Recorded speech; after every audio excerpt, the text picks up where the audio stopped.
안녕하세요. 저는 35살이고 현재 20개월이 된 아들을 키우고 있는 가정주부입니다. 제가 이 사연을 적게 된 이유부터 말씀을 드리면 제 남편은 바람을 피웁니다. 그런데 남들처럼 밤을 지새우면서 만나는 것도 아니고 꼭두 새벽부터 나가서 만나고 있더라고요. 정말 그 모습을 보면서 황당하기도 하고 참 부지런하게도 바람을 피는구나 싶더라고요. 아마도 그래서 제가 이렇게 오랫동안 못 잡았던 것 같기도 합니다. 그리고 하필 제가 아침 잠이 많습니다. 태생적으로 원래 잠이 많았죠. 더군다나 아이를 키우면서 수면 시간이 뒤죽박죽이 되어버린 터라 남편이 출근을 하는 새벽 시간에는 거의 항상 기절 상태였습니다. 그래서 밖에서 바람을 피우는지 뭘 하고 다니는지 알 수 있는 정신이 아니었던 거죠.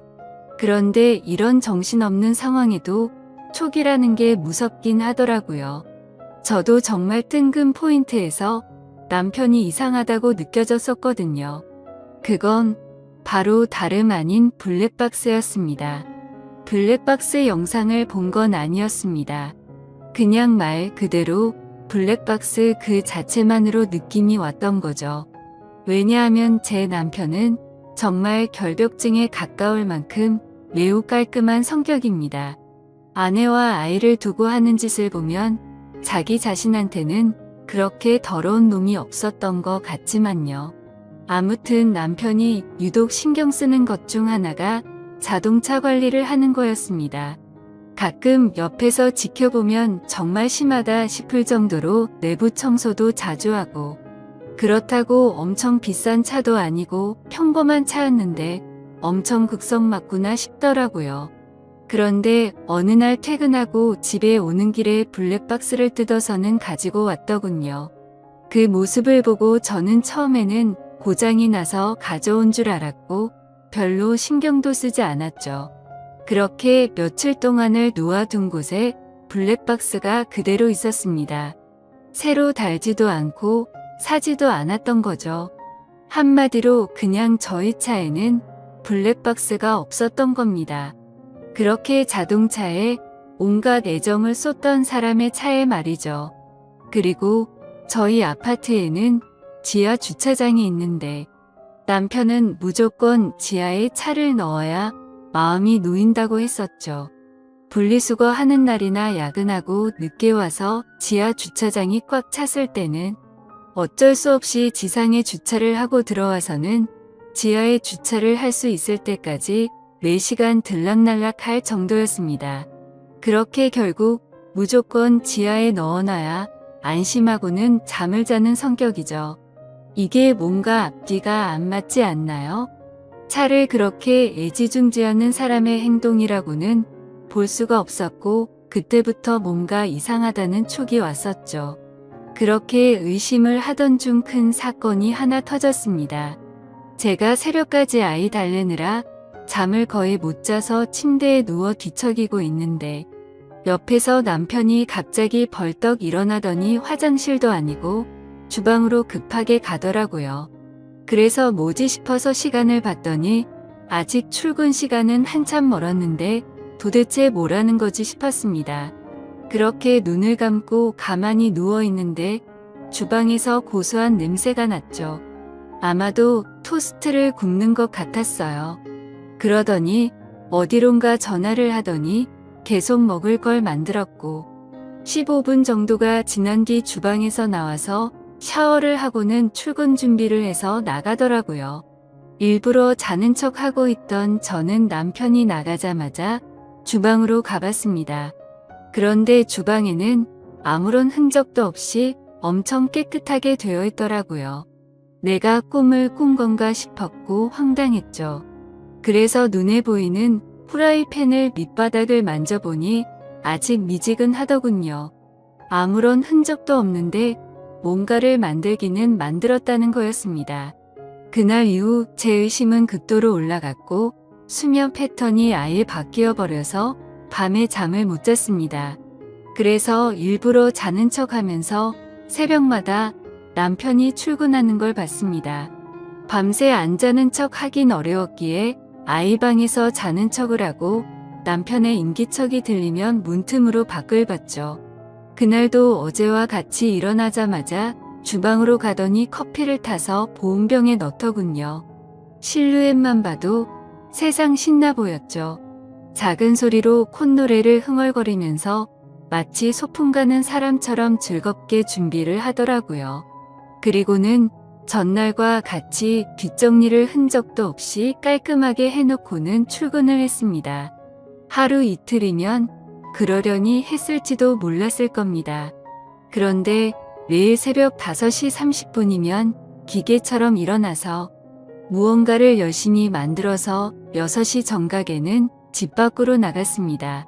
남편이 9시까지 출근해야 했는데 평소에는 7시에 나갔는데 1시간이나 일찍 나갔던 거죠. 회사에서 무슨 일이라도 있나? 아니면 혹시 투잡이라도 뛰는 건가? 별의별 생각을 다 했죠. 솔직히 그때까지도 저는 제 남편을 믿었습니다. 하지만 매일같이 그런 모습을 보다 보니 의심은 나날이 커져가더라고요. 그래서 결국 저는 남편이 자는 동안 핸드폰을 뒤져봤어요. 패턴 암호는 연애 시절 그대로 쓰더군요. 근데 아무것도 없었습니다. 카톡도 회사 단체 단톡방 외에는 특이한 것도 없었고 문자나 통화 기록도 너무 깨끗했습니다. 그래서 제가 괜히 남편을 의심한 건가 착각을 하기도 했죠. 하지만 쉽사리 의심은 사그러들지 않았고 그 다음날도 저는 아기 방에서 자는 척을 했고 남편이 나갈 때 저도 몰래 따라 나갔습니다.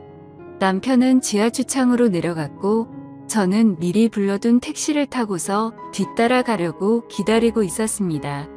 그런데 택시에서 10분을 기다려도 남편의 차는 올라올 생각을 하지 않더라고요. 분명 남편이 지하 주차장으로 가는 걸 봤는데 나오지를 않더라고요. 저는 어쩔 수 없이 택시값을 계산하고 죄송하다고 하고는 서둘러 지하 주차장으로 내려가 봤죠. 혹시나 제가 찾는 게 들킬까 봐서 조심히 남편 차를 찾아봤습니다.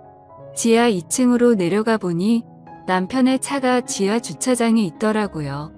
멀리서 보니 시동도 켜져 있지 않고 빈 차 같더군요. 그래서 남편이 차를 안 가져갔는데 제가 못 본 사이 나갔구나 했습니다. 어쩔 수 없이 저는 다시 집으로 올라가려고 할 때였습니다. 그때 때마침 어떤 여자가 제 남편 자동차 쪽으로 점점 다가가더니 너무나 자연스럽게 제 남편 차에 타는 겁니다. 그때부터 인생에서 가장 크게 제 심장이 쿵쾅쿵쾅 뛰기 시작했습니다. 그렇게 믿으려고 애써봤건만 제 남편은 투잡을 뛰려고 일찍 일어난 게 아니었습니다. 다른 여자와 두 집 살림을 하려고 일찍 나가고 있었던 거였죠. 그렇게 한참을 다른 사람 차 사이에 숨어서 보고 있는데 너무 슬펐습니다. 당장 뛰어가서 머리채라도 잡고 싶은데 아무런 증거도 목격하지 못했기에 처량하게 지켜볼 수밖에 없었죠. 1시간가량 시동도 안 킨 자동차에 있더니 7시쯤이 되자 갑자기 시동을 걸고 차가 빠져나가더군요. 저는 곧바로 집으로 돌아와서 떨리는 마음을 진정시키면서 제 남편의 최근 행동들에 대해서 차분히 생각을 해봤습니다. 무슨 낌새가 있었나 한참을 생각했지만 남편은 가정에 충실했었거든요. 야근도 자주 안 하고 집에 일찍 들어와서 아이도 봐주고 아무런 투정 없이 집안일도 잘 도와줬습니다. 도저히 머리를 쥐어짜내도 전혀 의심할 것들이 없더라고요. 근데 그 순간 생각이 난 게 예전에 한번 저에게 카풀에 대해 말한 적이 있었습니다. 우연히 알게 됐는데 우리 동네에 직장 동료가 사는 걸 최근에 알았다고요. 그래서 기름값도 아낄 겸 카풀을 해볼까 하는데 제 의견을 물어보더군요. 그때 저는 아이를 보느라 정신이 없었기에 별로 대수롭지 않게 그 동료가 여자면 하지 말고 남자면 하라고 가볍게 말하고 넘어갔죠. 카풀이라는 게 매일같이 자동차를 함께 타고 출근하는 거라 이성끼리 눈 맞는 경우도 종종 있다고 들은 기억이 있었습니다. 그래서 남편에게 여자면 하지 말라고 분명히 말했는데 제 말을 무시하고 지금까지 그걸 하고 있었던 거였습니다. 카풀이라고 확신하니 그동안 남편의 이상한 행동들이 마치 퍼즐 조각처럼 다 맞아지더군요. 블랙박스를 설치하지 않는 이유도 그렇고 자동차에 병적으로 집착하는 이유도 알겠더라고요. 결국에는 흔적 없이 깔끔하게 바람을 피우려고 그랬던 거였습니다. 다음날도 저희 남편은 새벽에 일어나서 무언가 도둑 고양이처럼 준비하더니 6시 정각에 나갔습니다. 그 꼴을 보고 있으니 너무 황당해서 어이가 없더군요. 저는 그래서 바로 남편을 따라서 지하 주차장으로 내려갔습니다. 이번에도 자동차에 타서는 시동도 걸지 않고 그 여자를 기다리고 있더군요. 10분 정도가 지나자 어제 봤던 그 여자가 다시 왔습니다. 같이 함께 차를 타고 한참 동안 차 안에 있다가 어제처럼 7시 정각에 출발을 하더라고요. 저 여자도 참 부지런하네요. 매일 그 시간에 와서 저짓거리를 하다니 일찍 일어나는 새가 바람도 잘 피우는 것 같네요. 이번에는 두 눈 부릅뜨고 제대로 끝까지 지켜봤습니다. 멀리서 몰래 보다 보니까 자세히 보이지는 않았지만 두 개의 동그란 머리가 하나로 뭉쳐지는 건 정확하게 보였습니다. 그냥 이건 확실하다는 확신을 줬었죠. 둘이 차 안에서 그 짓거리를 하고 다닌 거였습니다. 그걸 보는 순간 저도 모르게 화가 나서 눈이 뒤집힐 뻔했고 저도 모르게 눈물이 났습니다. 남편의 불륜이라는 걸 직접 겪어보니 분노가 머리 끝까지 치밀어 오르더라고요. 그동안 남편이 제게 이상하게 대한다거나 갑자기 잘하려고 했던 상황들을 하나씩 차근차근 생각해보니 저 여자랑 차 안에서 바람을 피우느라 찔려서 그랬구나 싶은 생각에 정말 돌아버리겠더군요. 저는 곧바로 친정엄마에게 연락을 해서 병원에 다녀온다며 아이를 좀 봐달라고 부탁을 드렸고 아이를 친정에 맡긴 뒤 저는 곧바로 변호사 사무실을 찾아갔습니다. 변호사분과 이야기를 한참 동안 해봤지만 결론은 그거였습니다. 깔끔하게 하는 게 제 심신에 좋을 거라며 위자료 2천만 원의 양육비 받고 이혼을 하는 걸 추천하더라고요. 그 이야기를 듣자 너무 억울하고 분통이 터지더군요. 어떻게 남편이 타고 다니는 자동차 가격보다 낮은 금액으로 내 인생 날린 걸 퉁치려고 한다는 게 말이 됩니까? 그래서 저는 일단 다시 연락드린다고 말하고는 변호사 사무실을 나왔습니다. 누구에게 물어봐야 하나 싶었고 제 주변 친구 중에 이혼을 한 친구들을 찾아봤습니다. 솔직한 속마음으로 그런 친구가 없으면 어쩌나 했는데 너무 많아서 놀랄 정도였죠. 가까이 사는 친구들 3명에게 연락을 해서 만났는데 전부 다 자신들이 겪은 이야기를 하면서 울고 앉아 있었습니다. 그런데 이야기를 들어보면 대충 돈은 다 비슷하게 받았더라고요. 사실 재벌 집에 시집가지 않고서야 거기서 거기겠지 싶더군요.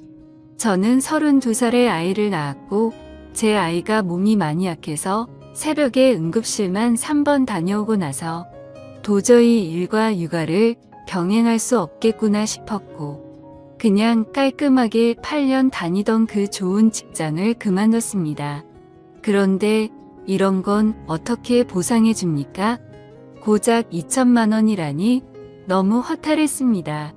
아무튼 그건 나중에 해결할 문제라는 생각에 저는 친구들과 헤어지고서 그 두 인간에게 복수를 하기 위해서 곧바로 페인트를 사러 갔습니다. 가자마자 페인트 사장님에게 가장 안 지워지고 오래 가는 걸로 달라고 말씀을 드렸고 빨간색 페인트 4통과 두툼한 붓도 몇 개를 사서 배달을 부탁드리고 집으로 들어갔죠. 그날 저녁도 다른 날과 다르지 않게 남편은 퇴근하고 일찍 집에 들어와서 집안일을 도와주더군요. 그 꼴을 보고 있으니 나중에 제가 없어도 참 잘 살겠구나 싶었습니다. 그리고 기가 막히게도 대뜸 주말에 출장이 잡혀서 갔다 온다고 하는데 속이 뻔히 보이더군요.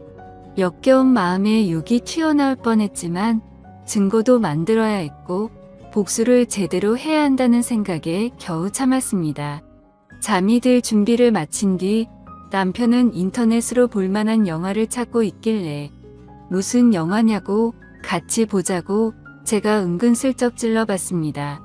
그러자 남편은 나중에 회사에서 쉴 때 본다고 말하더군요. 그러더니 저를 위하는 척 하면서 일찍 자라고 하더라고요. 웃음밖에 안 나왔습니다.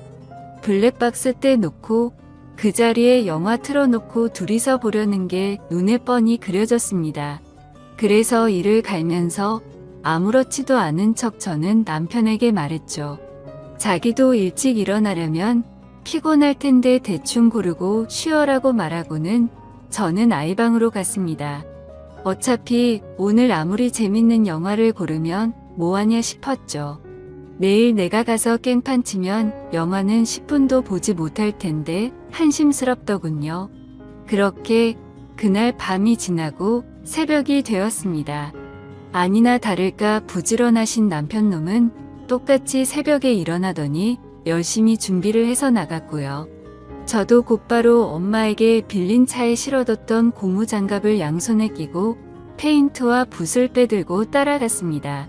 지하 주차장에 도착하니 항상 주차하는 곳에 남편의 차가 보였습니다. 심장이 터질 듯이 떨리고 무서운 마음도 들었지만 최대한 차분히 기다렸습니다. 그러자 상간녀가 또각또각 구두 소리를 내면서 기분 좋은지 생글생글 웃으면서 차로 다가가더군요. 그렇게 그 여자가 남편 차에 타는 것까지 확인을 했습니다. 그리고 저도 페인트 뚜껑을 열어서 들었고 다른 한 손에는 휴대폰을 들고서 남편 차로 조용히 다가갔죠. 심장이 터질 것 같았고 무서웠지만 그 마음은 곧바로 분노로 바뀌었습니다. 가까이 다가가서 보니까 둘은 아주 한 몸이 되기 직전이더군요. 저는 곧바로 휴대폰으로 동영상 녹화를 하고서 주머니에서 붓을 빼 들었습니다. 남편 차가 실버 색상인데 빨간 페인트를 찍어서 남편 차에다가 그대로 글자를 적기 시작했습니다. 진짜 그 순간 엄청나게 통쾌했고 페인트가 기가 막히더군요. 저는 그곳에다가 불륜남과 상간녀가 타고 있어요 라고 적었습니다. 빨강색 글씨에 큼직하게 써서 멀리서도 곧바로 보이겠더라고요. 자동차 앞 유리에도 글자를 적기 시작했어요. 조수석 부분에는 상간녀라고 적었고요. 운전석에는 불륜남이라고 또박또박 적어놨습니다. 차 안에 두 사람은 멍하니 깜짝 놀라서 멍하니 저만 바라보고 있더라고요. 너무 역겨운 마음에 저는 그 두 사람을 쳐다보지도 않았습니다. 그렇게 바로 자동차 뒤로 가서 우리 지금 바람 펴요 라고 적어줬고요. 트렁크에다가는 바람피는 유부남이라고 적었습니다. 그렇게 실컷 페인트 칠을 마치고 나서 조수석으로 다가가서 유리창을 톡톡 두드렸습니다. 당장 열어라, 망치 갖고 와서 깨부셔버리기 전에라고 말하자 운전석에 있던 남편이 내리더군요. 남편은 차에서 내려서는 가까이 오지도 못하면서 오해라고 난리가 났고요. 저는 붓을 들고 너한테도 온통 페인트질 해줄 테니 가까이 오라며 네가 인간이냐고 소리를 질렀습니다. 그렇게 난리가 났는데도 그 상간녀는 끝까지 차에서 내리지 않더라고요. 저는 너무 열이 받아서 붓으로 유리를 툭툭 치면서 당장 나오라고 소리를 질렀습니다. 결국 소리를 질러대다 보니 아파트 주민 신고로 저희 세 사람은 경찰서로 갔습니다. 그제서야 그 역겨운 상간녀 얼굴을 가까이서 마주하게 되었던 거죠. 조금 뒤에는 상간녀의 남편 같은 사람이 경찰서로 뛰어들어왔고요. 저는 다른 계획이 있었기에 아무 말도 하지 않고 가만히 냅두고 있었습니다. 제 남편과 이 여자가 저를 어떻게 신고하겠어요? 저는 바쁘니까 알아서 하세요라고 말하고는 경찰서에서 나와버렸습니다. 그리고 몰래 숨어서 지켜보고 있으니 제 남편과 그 상간녀는 같이 출근을 했고 저는 그 상간녀의 남편을 뒤따라갔습니다. 따라가 보니 저희 바로 옆 동에 살고 있더라고요. 엘리베이터 올라가는 층수까지 확인을 마치 뒤에 저는 곧장 친정집으로 갔습니다. 그날은 휴대폰을 꺼버리고 거기서 아이와 있었죠. 그리고 다음 날 새벽 저는 다시 저희 동네로 갔습니다. 저희 집이 아닌 그 상간녀가 살고 있는 아파트 동에 어제 봤었던 그 층으로 올라갔습니다. 그리고 거기서 조용히 기다렸습니다. 그렇게 6시가 조금 지나자 신발을 신는 소리가 들렸고 한쪽 현관문이 열리더라고요. 오늘은 늦게 나오겠지 싶은 생각도 해봤지만 이것들이 아직도 정신을 못 차렸나 봅니다. 나오는 사람은 어제 봤었던 상간녀가 맞았고요. 그 상간녀는 문 앞에 서 있는 저를 보고 소리를 지르면서 그 자리에서 주저앉아 버렸습니다. 저는 그 여자를 보지도 않고 묵묵히 제 할 일을 시작했습니다. 가져온 페인트 톤붓을 듬뿍 발라서는 그 상간녀 집 현관문에 적기 시작했습니다. 이 집에 상간녀가 살고 있어요. 일찍 일어난 상간녀가 유부남을 꼬신다라고 적었습니다. 그 상간녀는 소리를 지르기 시작했고 저는 아무렇지 않게 아주 태연하게 계속 글자를 적어나갔습니다.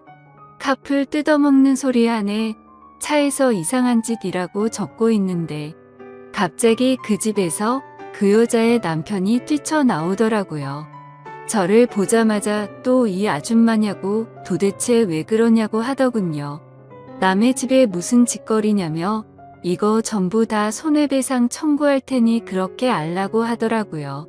저는 그 여자 남편한테 물어봤습니다. 아저씨, 혹시 아저씨도 아침 잠이 많으신가요? 일찍 못 일어나시죠? 라고 물었습니다. 그러자 그게 무슨 소리냐며 아침 잠하고 이 짓이랑 무슨 상관이냐며 화를 내더군요. 저는 제 핸드폰을 꺼내서 어제 녹화한 영상을 보여주면서 말했습니다. 아저씨 와이프랑 내 남편 놈이랑 꼭두 새벽마다 만나서 그렇게 부지런하게 자동차에 둘이 달라붙어서 카풀인지 뭔지 바람을 폈어요. 아저씨도 정신 차리세요. 라고 했죠. 그때 때마침 제 남편에게서 전화가 오더라고요. 전화를 받자마자 지금 어디냐고 버럭 소리를 지르더라고요. 안 그래도 열받는데 저를 또 건들더군요. 그래서 제가 한마디 했습니다. 야, 다음에는 네 차례야. 너는 회사에서 딱 기다리고 있어라. 내가 페인트통 들고 지금 바로 갈 거니까. 그 시각이 아침 7시였는데 그 여자 집 앞에서 소리를 지르고 있었습니다. 또다시 주민신고가 들어갔는지 곧바로 아파트 경비 직원분들이 올라왔고 저는 강제적으로 그 사람들에게 떠밀려서 엘리베이터에 올라탔습니다. 1층으로 내려가니 제 남편이 이쪽으로 뛰어오고 있더군요. 이젠 더 이상 그 자동차 안에서는 못 기다리나 봐 라고 했더니 남편이 그러더라고요. 적당히 좀 해라며 동네 창피하게 아침마다 뭐 하는 거냐고요. 그 말을 듣는 순간 피해자 코스프레를 하길래 너무 역겨워서 구역질이 날 것 같았고 정말 너무 화가 났습니다. 그래서 저는 곧바로 소리를 지르면서 말했습니다. 그럼 내가 아침마다 동네에서 한 짓은 뭐냐고 물었고 주차장에서 그 짓거리 한 건 당당하냐고 소리 질렀습니다. 그러자 남편이 제 행동이 질린다면서 제가 원하는 대로 이혼해 준다며 되려 큰 소리를 치더라고요. 아무리 간통죄가 없어졌다고 해도 저렇게 당당하게 이혼을 해준다라는 소리가 나오는 게 어이가 없었습니다. 저는 더 이상 분노를 참을 수가 없었고 들고 있던 페인트 붓으로 남편의 뺨을 쳐버리고 돌아서서 갔습니다. 그때부터 저는 이제 정말 무서운 게 없다는 걸 깨달았죠. 그러자 남편은 뒤에서 온갖 욕을 하면서 동네가 떠나가라 소리를 질러대더라고요. 저는 가볍게 그 말을 무시해버리고 곧바로 택시를 타고 친정집으로 갔습니다. 가서 씻고 나서 마음도 진정시킨 뒤에 본격적으로 이혼 준비를 시작했습니다. 최근에 만났었던 이혼한 친구들을 한자리에 다시 불러서 얘기를 듣는데 정말 처참하더라고요. 제가 앞으로 몇 달 뒤면 저 친구들과 같은 모습이 될 거라는 생각에 암담해졌습니다. 이제 슬슬 좀 현실이 보이더라고요. 제가 이혼을 한다는 것도 그렇고 앞으로는 혼자서 아이를 키워야 한다는 것도 이제 좀 와닿았습니다. 그리고 나서 저는 다시 변호사들을 찾아다녔습니다. 하지만 여러 곳을 다녀봤지만 현실적인 위자료 금액은 거의 비슷하더군요. 그 못된 상간녀에게 받을 수 있는 금액도 비슷했고요. 그런데 그 돈을 받는다고 해서 제가 받은 충격과 분노가 도저히 풀리지는 않을 것 같더라고요. 저는 또다시 복수를 하겠다고 각오를 다잡고 빨간 페인트를 들고서 상간녀의 회사로 찾아갔습니다. 제가 연락을 하자마자 상간녀는 총알같이 로비로 튀어나와 있더라고요. 제가 또 어떤 글자를 어디에 적을지 무서웠겠죠. 저를 보자마자 제 손을 잡고는 로비에 있는 커피숍으로 끌고 갔습니다. 테이블에 앉자마자 상간녀가 저에게 말하더군요. 자신이 저번에는 경황이 없어서 가만히 있었는데 적당히 하라고 하네요. 참는 것도 한계가 있다면서요.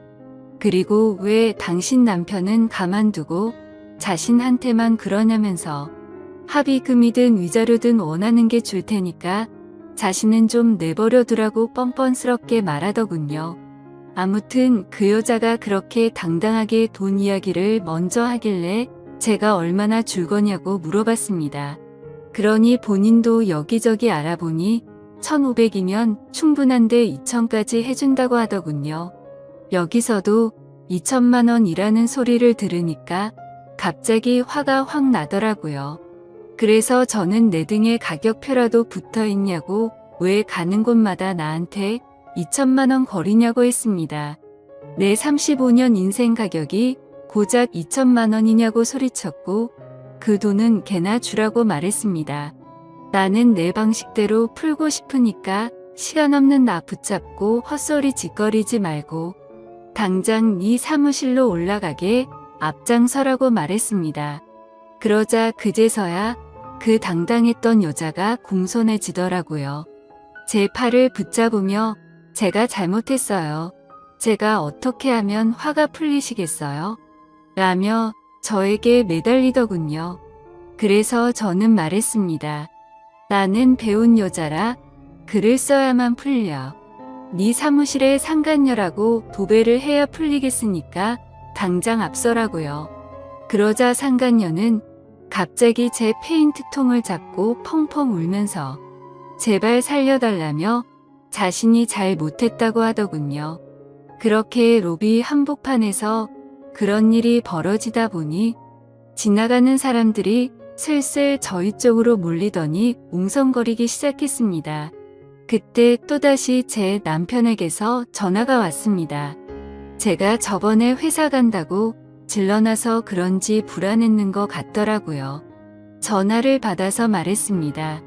나 지금 너희 회사 로비 왔는데 네 상간녀 사무실 들렸다가 네가 있는 곳 가주겠다고 말했죠. 통화를 듣고 있던 상간녀는 이제 아주 제 페인트통을 끌어안고 펑펑 울면서 잘못했다고 살려달라고 하더군요. 주변을 둘러보니 회사 경비분들도 이제 슬슬 저에게 다가오고 있었습니다. 요즘 참 태어나서 처음으로 경비하시는 분들이 저를 무지 좋아하는 것 같더군요. 상황을 보니까 어차피 상간녀 사무실로 들어가긴 힘들어 보였습니다. 그래서 로비에서 끝장을 봐야겠다라는 생각이 들어서 사람들 다 들으라는 듯 큰 소리로 말했습니다. 바람은 네가 내 남편이랑 폈는데 내가 왜 용서를 해야 하냐며. 내 20개월 된 아들 인생은 앞으로 어쩔 거냐고 소리쳤습니다. 내 아들은 앞으로 지 아빠도 편하게 못 보는데 그건 어떻게 할 거고. 한 가정을 처참하게 부숴놓고 말로만 미안하다고 하면 끝이냐고. 미안하면 당장 꿇어서 제대로 사과하라고 했죠. 그러자 사람들이 너무 많이 모여서 그 여자도 눈치가 보이는지 망설이고 있더군요. 그래서 저는 그 여자에게 다가가서 끌어안고 있는 페인트통 뚜껑을 확 열어버렸습니다. 그럼 그냥 여기에다가 글씨 써준다고 말하자. 곧장 바로 무릎을 꿇으며 펑펑 울며 잘못했다고 싹싹 빌었습니다. 사람들은 그 모습을 보며 웅성거렸고 사진도 찍기 시작하더라고요. 그때 때마침 제 남편도 뛰어와서는 회사까지 찾아와서 이러는 건 다 불법이라고 말하더군요. 그래서 저도 곧바로 말했습니다. 이게 불법이면 니네 둘이서 바람핀 건 간통죄 없어져서 불법 아닌 것 같냐고. 내가 벌금 다 낼 테니까 내가 불법을 저지르던 말던 넌 네 앞날이나 신경 쓰라고 했죠. 그리고 지금 당장 네 사무실 올라갈 거니까 나한테 이래라 저래라 하지 말라고 했습니다. 그러자 남편 놈도 곧바로 제게 미안하다면서 제발 화 풀라고 굽신거리기 시작하더군요. 제 손을 잡고 계속 나가자고 하더라고요. 저는 나를 데려가고 싶으면 당장 네 차 갖고 오라고 말했습니다. 어차피 여기서 우리 집까지 30분이면 갈 수 있는 거리던데 지금 당장 가져오라고 했죠. 남편은 지금 그 차에 페인트 칠 해놔서 못 가져온다며 대낮에 그걸 어떻게 타고 오냐고 말하더군요. 그래서 저는 새벽에 거기서 그 짓거리 하는 건 괜찮냐고 되물었고 난 2번 말하지 않는다며 지금 당장 차 가지러 안 가면 나는 여기 로비에다가 네가 저 상간녀랑 한 짓 다 적을 거니까 당장 선택하라고 말했습니다. 그러자 도저히 답이 없는 걸 알았는지 남편이 차를 가지고 오겠다며 조금만 기다리라며 허겁지겁 뛰어나가더군요. 저는 아무렇지 않게 태연하게 아까 있었던 커피숍에 앉아서 다시 상간녀를 불러서 내 남편이 새벽마다 타다 준 그 커피보다 맛있는 걸로 좀 시켜보라고 말하고는 가만히 앉아서 그렇게 남편을 기다렸습니다. 1시간 동안 기다리니까 남편은 결국 그 차를 끌고 왔더군요. 주차되어 있는 거리로 나가보니 주변에 있던 모든 사람들이 다 차를 쳐다보긴 하는데 통쾌하더라고요. 제가 봐도 참 글씨를 또박또박 잘 써놔서 멀리서도 바로 보이더라고요. 저는 바로 그 차로 가서 뒷좌석에 탔고 그 차를 타고 곧바로 친정으로 갔습니다. 남편은 창피한 건 아는지 선글라스를 쓰고 고개를 푹 숙이고 운전하더군요. 친정집 근처에 내려서 제 아들을 태우고 바로 시댁으로 갔습니다. 시댁 입구에서 시어머니께 전화를 했습니다. 지금 보여드릴 게 있으니 시아버지랑 같이 내려와 달라고 했죠. 잠시 후 시부모님은 나오자마자 자기 아들 차를 보고 기겁을 하시더군요. 누가 그랬냐고, 누가 이딴 낙서를 했냐고 하셔서 제가 말했습니다. 어머님 바람은 어머님 아들이 이 차 안에서 피웠고요. 빨간 글자들은 제가 직접 썼어요. 죄송하지만 저희 오늘부로 이혼할 거고 그래서 아이 데려왔다고 했습니다. 이제 손주 잘 키워주시면 된다고 말씀드리자. 시어머니는 저에게 소리를 지르며 모성애도 없는 년이 지 남편 잠깐 한눈 판 걸로 이 난리를 피냐고 하더군요. 그래서 제가 그랬습니다. 모성애가 뭐가 중요하냐고요. 애 키우려면 돈이 있어야 하는데 이 무능한 남자가 양육비를 주겠냐고 물어봤고 세상 믿을 사람이 없어서 새벽마다 여자의 환장해서 바람 피운 짐승놈을 믿겠냐고 말했습니다. 앞으로 제가 직장 구해서 양육비도 제가 드릴 테니까 어머님은 손주 잘 키워달라고 말하고는 뒤돌아서 걸어갔습니다. 그러자 뒤에서 시어머니는 소리를 지르면서 온갖 욕을 하시더라고요. 주변을 둘러보니 동네 주민들도 나와서 남편 자동차를 구경하는데 참 이게 뭔가 싶었습니다. 그렇게 저는 택시를 타고 친정으로 가는 동안 정말 많이 울었습니다. 저렇게 한풀이를 하고 당당한 척을 했어도 전혀 괜찮지 않았고 너무 힘들었거든요. 제 아이 걱정도 많이 됐지만 저는 어쩔 수 없이 참아야 했습니다. 아이를 위해서라도 제가 돈을 벌어야 했고 그 누구도 믿을 수가 없었기 때문이었죠. 그렇게 저희는 결국 법적으로 이제 남남이 되었고 이혼 서류의 도장을 찍었습니다. 그리고 가장 걱정했던 아이 문제는 잘 해결되었어요. 시댁에서 3일 만에 전화가 오더라고요. 아이 데려가라면서 도저히 안 되겠다고 힘들다고 하시더군요. 남편도 저에게 아이 데려가라고 했고 친권과 양육권 포기각서 받고 다시 데려왔습니다. 그래서 제 아이는 친정에서 엄마가 잘 돌봐주시고 계시고 전 남편에게 받은 양육비에 제 월급까지 엄마에게 드리고 있습니다. 걱정되었던 재산 분할도 잘 받았고 상간녀에게 위자료도 다 받았습니다. 제 돈 들어간 거 다시 받는 거라 뭐 기분 좋고 그럴 건 없었지만요. 그리고 지금 상간녀도 이혼 소송 중이라던데 제가 페인트 통으로 난리를 피워서 그런지 제 위자료는 바로 입금했더라고요.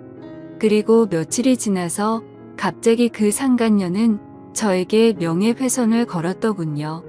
아마 다니던 회사를 계속 다니는 건 어려웠겠죠. 어차피 많이 내봐야 200이라던데 그 돈 한풀이 값이라 생각하려고요. 사실 페인트로 한풀이를 했어도 아직도 화가 많이 남아있고 공허한 마음이 채워지진 않는 것 같습니다. 아무튼 앞으로 제 아들만을 위해서 열심히 일하고 잘 살아보려고 합니다. 부디 다른 분들은 저처럼 이런 마음 아픈 일이 생기지 않으셨으면 좋겠습니다. 감사합니다.